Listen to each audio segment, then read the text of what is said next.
Un bateau de migrants, en perdition. Scène ordinaire, sur la mer Méditerranée. S'il vous plaît, restez calme et arrêtez de bouger. Il y a de la place à bord pour tout le monde.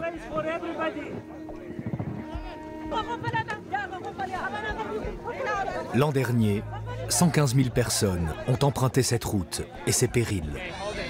3 800 y ont perdu la vie.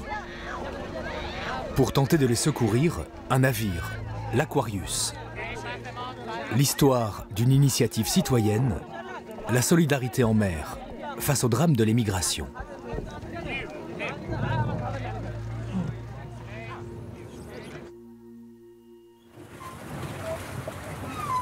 Quelques jours plus tôt, en Sicile, l'Aquarius se prépare pour une nouvelle mission de 3 semaines. Ici, on l'appelle le bateau citoyen, un ancien garde-côte allemand de 77 mètres. Et les derniers mois ont été durs pour l'équipage. 3500 migrants secourus et emmenés en Europe. C'est la haute saison pour les passeurs en Méditerranée. Nous partons pour la zone de sauvetage au nord de Tripoli, en Libye.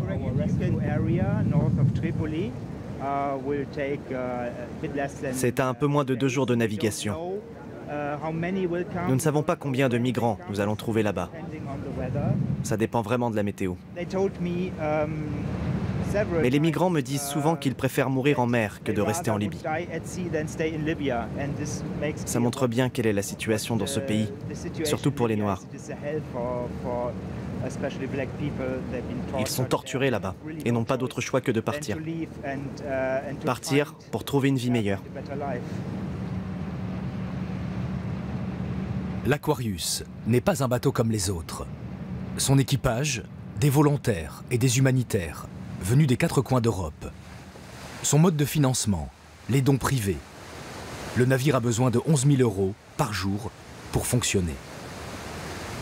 Les premières heures de navigation sont consacrées à la formation des nouveaux bénévoles.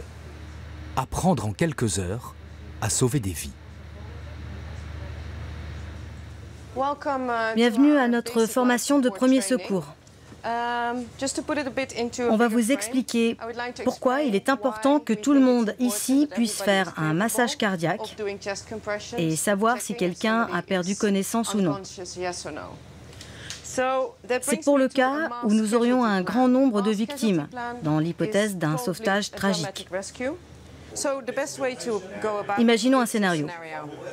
On a de très nombreuses victimes, une personne est déposée sur le pont. Que faites-vous?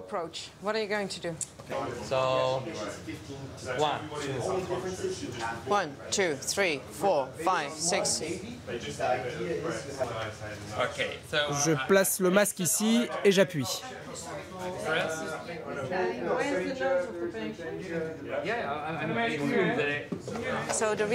Nous faisons ces entraînements car on ne sait jamais ce qui arrivera.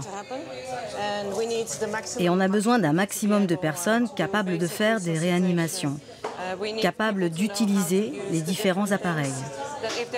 Il faut que tout le monde sache ce qu'il doit faire en cas d'urgence.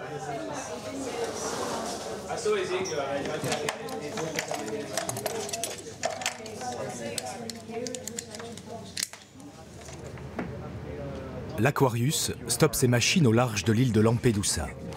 C'est au tour de l'équipe Recherche et Sauvetage de s'entraîner. Sur le navire, on l'appelle l'équipe SAR, pour Search and Rescue.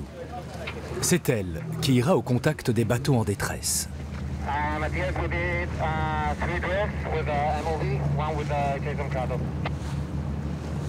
On a 3-4 nouveaux membres de l'équipage SAR à bord de l'Aquarius. Donc il est nécessaire qu'on puisse les entraîner un petit peu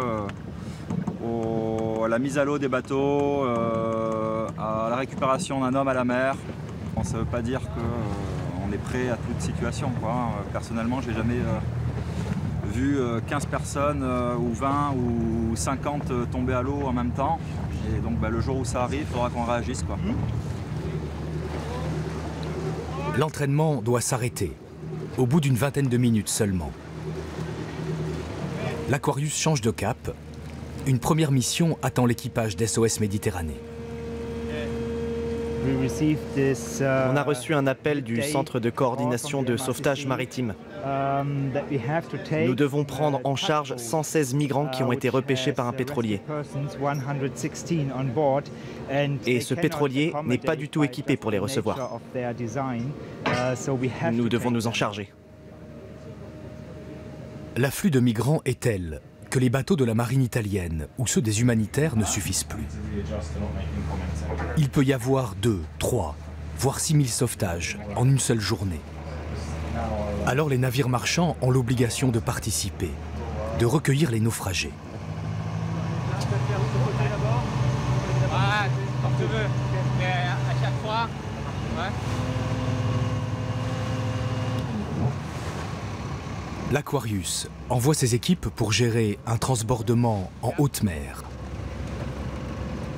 Opération délicate, sur une simple échelle de corde.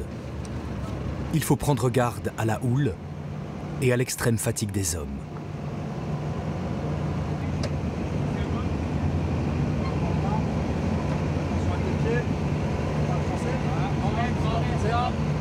Vous parlez tous français? Ouais.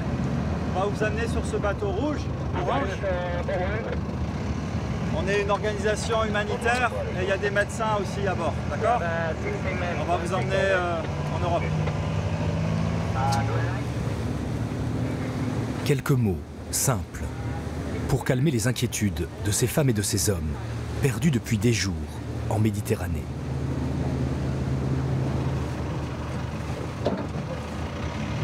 We good? Okay, cool. Allez, je viens avec moi. Vous pouvez commencer à vous avancer un petit peu.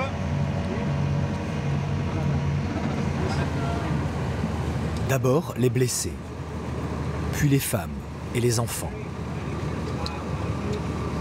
Les bénévoles de l'Aquarius doivent les enregistrer à bord et effectuer un premier contrôle médical.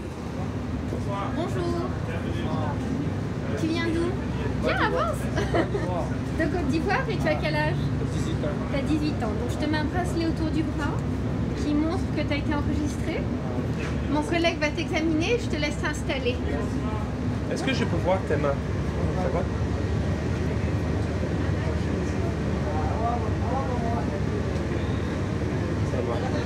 Je vais mettre un S ici sur le bracelet. Et ça veut dire qu'on a fait le dépistage de la gale.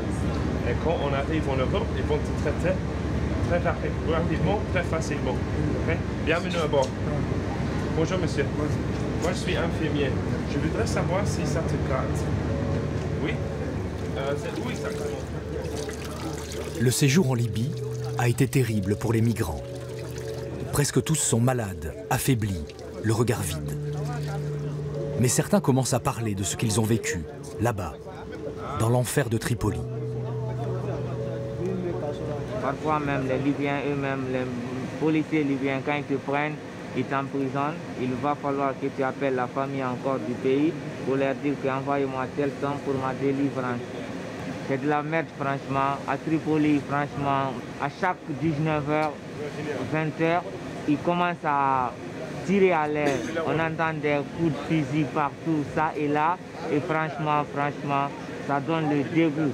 Franchement, moi-même, j'étais découragé, encore une fois, découragé. Je voulais retourner au pays, mais je me suis dit que non. Combien de pays j'ai traversé pour arriver jusqu'à Tripoli, mais je préfère la mort à la place de la honte.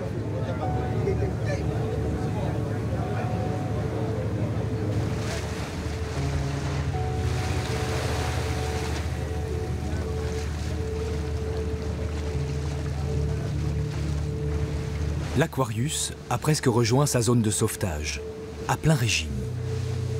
Aujourd'hui, la mer est calme. De nombreux bateaux de migrants ont dû quitter les côtes libyennes dans la nuit.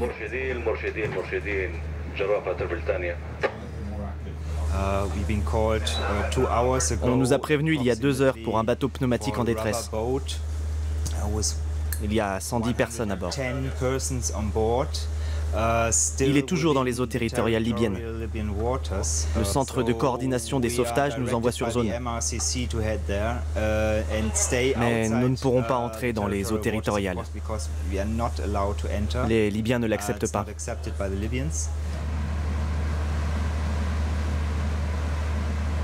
Scruter la mer, à la recherche d'un bateau en plastique. L'équipage connaît bien le mode opératoire des passeurs, et surtout les embarcations de fortune, où ils entassent les migrants. On a différents types de bateaux en plastique qu'on appelle semi-rigides, d'accord? C'est-à-dire qu'il y a un plancher en bois. On a des bateaux blancs qui sont de très piètre qualité avec une épaisseur minime de l'ordre de 1 mm et qui donc peuvent crever très très facilement. Et souvent, il y a des énormes vis qui sortent du plancher, ce qui fait que la plupart des gens, quand ils sont entassés là-dedans, à 120, 130 personnes, sont blessés aux pieds. Voilà. Et donc, ce type de bateau, ils pensent pouvoir rejoindre l'Italie en 3 heures. En tout cas, c'est ce qu'on leur dit quand ils embarquent. Et dans les faits, on sait qu'il faut au moins 36 heures pour rejoindre l'Italie. Et donc, ces bateaux ne sont pas du tout faits pour ça. Il n'y a aucune chance pour eux de pouvoir atteindre les côtes italiennes.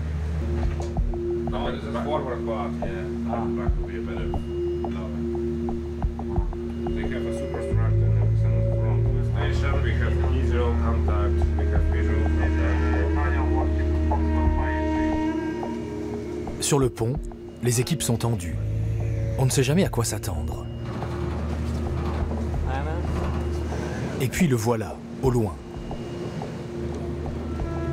Un canot pneumatique à la dérive, avec plus de 100 passagers. Il va falloir les pousser vers le nord. Sinon, ils entreront immédiatement dans les eaux territoriales.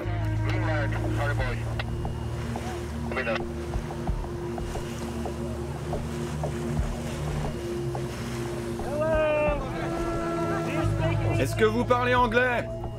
Français? Arabe? Érythréen? Redémarrez le moteur et dirigez-vous vers le nord. Vous êtes encore dans les eaux territoriales libyennes. Ok, du calme maintenant. Limitez vos déplacements. On ne veut pas que quelqu'un tombe à l'eau. Surtout que les gilets de sauvetage donnés par les passeurs sont des contrefaçons. Ce trafic d'êtres humains est un business. Et les responsables, en Libye, veulent en réduire les coûts. Les sauveteurs de l'Aquarius équipent d'abord les 110 migrants avec de nouveaux gilets. C'est la règle numéro 1. Car en cas de panique, personne, ou presque, ne sait nager. L'idée, c'est de regarder le bateau s'il n'est pas en train de crever, de regarder les mecs s'ils ne sont pas en train de s'exciter, de se battre. Et surtout, il y a des femmes enceintes et des bébés, et puis sans doute des blessés. Le problème, c'est que souvent, les femmes et les enfants sont au fond du bateau. Quand nous aurons transbordé les femmes et les enfants, ce sera au tour des hommes. Nous avons de la place à bord pour tout le monde. Ne vous inquiétez pas.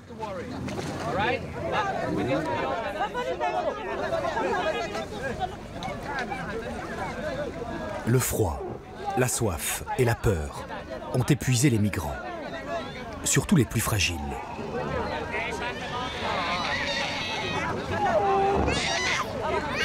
Femmes enceintes, enfants, blessés, tous ont navigué de nuit, à l'aveugle, en espérant sortir des eaux territoriales libyennes. Donc, il y en a certains qui sont blessés pendant le voyage, mais c'est plutôt des blessures bénignes. La plupart des grosses blessures, c'est des blessures de guerre, en gros, où ils sont battus, emprisonnés et battus par les Libyens.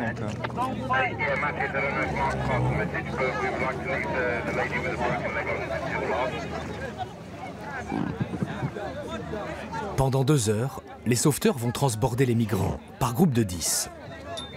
Pour l'Aquarius, c'est la 23e opération du genre, depuis le mois de février.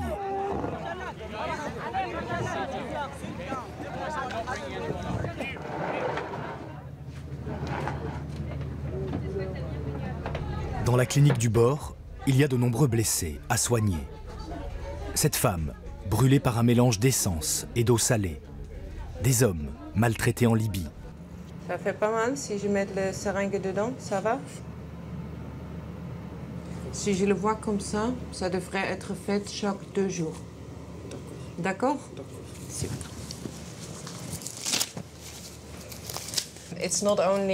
Les migrants ne doivent pas seulement traverser la Méditerranée.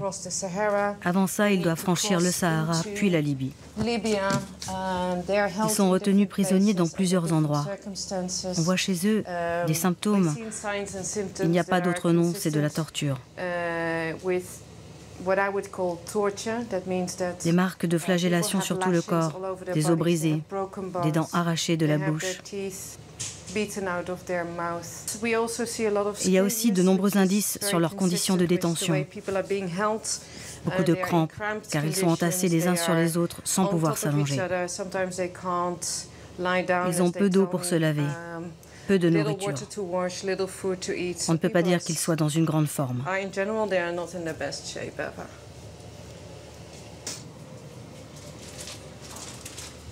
Donc demain, ça ne nécessite pas un changement. Après-demain, c'est une bonne idée. D'accord. D'accord? Merci beaucoup. Ok.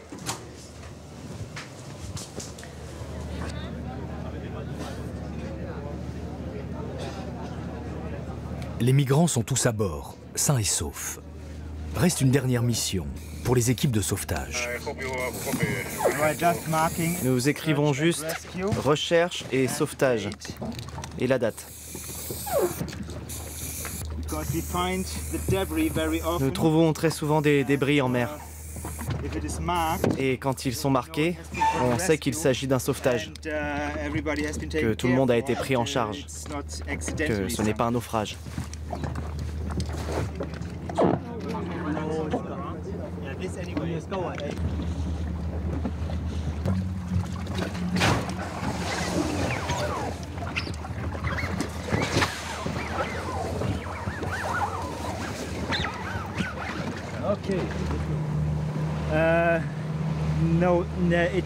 Le bateau doit être détruit car il sert au trafic humain.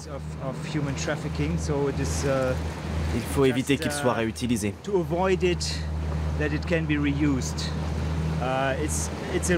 Le centre de coordination des sauvetages l'exige. Ce n'est pas super pour l'environnement, mais dans ce cas, nous n'avons pas le choix.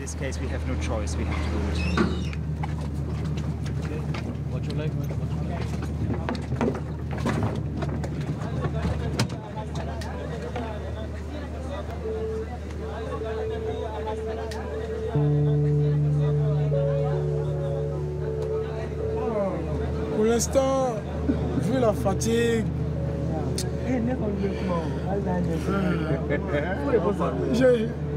j'ai l'amour qui me manque, quoi. J'ai l'amour qui me manque, juste la joie de me voir dans un bateau européen.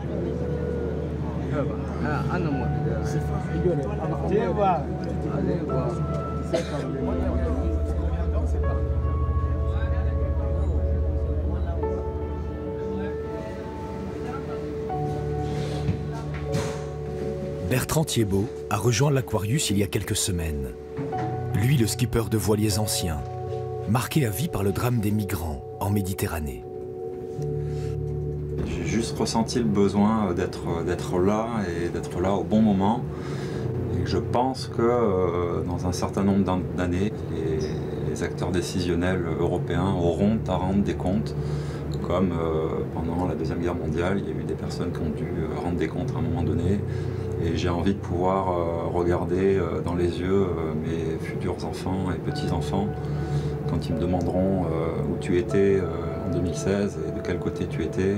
Voilà, je pourrais les regarder droit dans les yeux et leur dire que j'étais du côté de ces personnes. De jour comme de nuit, Bertrand et l'équipe d'SOS Méditerranée poursuivent leurs opérations de sauvetage. Il n'y a qu'un rythme à bord de l'Aquarius, celui des appels de détresse. Aujourd'hui, qu'on soit là ou pas, ils partent et ils partiront de plus en plus nombreux parce que c'est un peu le chaos partout. Il faut qu'on soit là parce qu'il y a des gens qui meurent en mer et pour tout marin, on doit porter assistance à tout bateau en détresse. Alors nous sommes une organisation humanitaire, on va aller sur ce bateau-là et il y a des docteurs à bord si vous êtes blessés. Okay. Are you injured? Who is injured? Qui est blessé?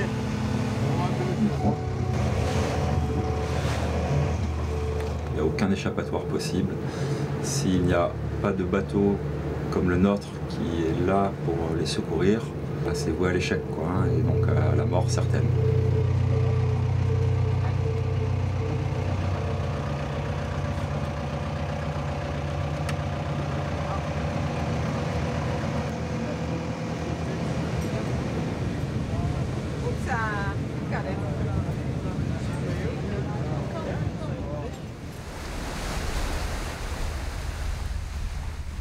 Cinq jours en mer, et le bateau citoyen a recueilli près de 500 migrants.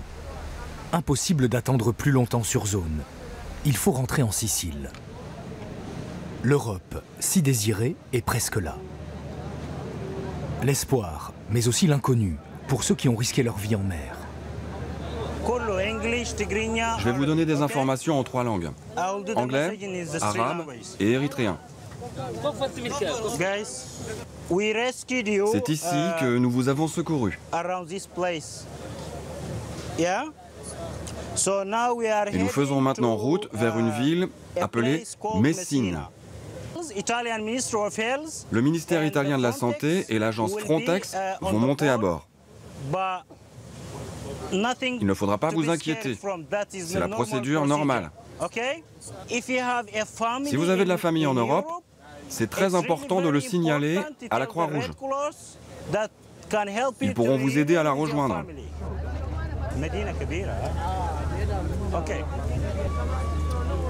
Au loin, les premiers reliefs de Sicile. Serge et ses compagnons commencent à se rappeler pourquoi ils ont entamé ce long voyage. Mon rêve, c'est d'avoir un travail honnête, travailler dur, et pour rentrer au pays et construire au moins une maison pour que je puisse dormir jusqu'à ma mort et offrir aussi une bonne vie à mes enfants. Je ne veux pas qu'ils connaissent la misère comme moi, c'est tout. Et je ne veux pas que demain ils se lèvent comme ça pour prendre aussi la Méditerranée. Je veux que mes enfants soient heureux. On est déjà arrivé à la destination finale, Italia, Europa. On est fiers, on est fiers. Yeah. Bra, bra, bra, bra, bra. On est fiers, on est fiers. Seulement 20% d'entre eux pourront rester en Europe et construire une nouvelle vie. On ne peut rien y faire. Nous, on peut seulement les secourir sains et saufs à bord. Mais la plupart va se voir notifier une extradition. S'ils restent en Italie, ils travailleront sûrement dans des usines liées au crime organisé. Les jeunes femmes, elles, se retrouveront très probablement sur le trottoir, comme prostituées. De la prostitution forcée, ce n'est bien sûr pas leur choix. On le sait pertinemment. C'est comme ça que ça marche. La réalité d'une vie de migrant en Europe. Au port de Messine, les passagers de l'Aquarius vont être fichés, puis envoyés dans des camps. Ceux qui n'obtiennent pas l'asile politique vont commencer une longue errance sur le continent.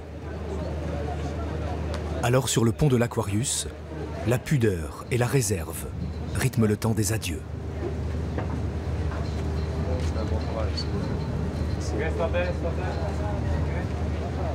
On est content pour eux parce que c'est la fin d'un calvaire. Après, on les sent aussi beaucoup d'appréhension. Donc voilà, on essaie de pas trop leur montrer que ça va être difficile après aussi, quoi. Mais bon, on est content pour eux.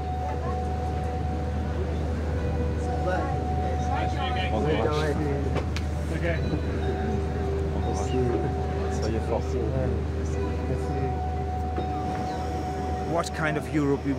Dans quelle Europe voulons-nous vivre? C'est une vraie décision. Et ce choix est confronté à la crise des migrants.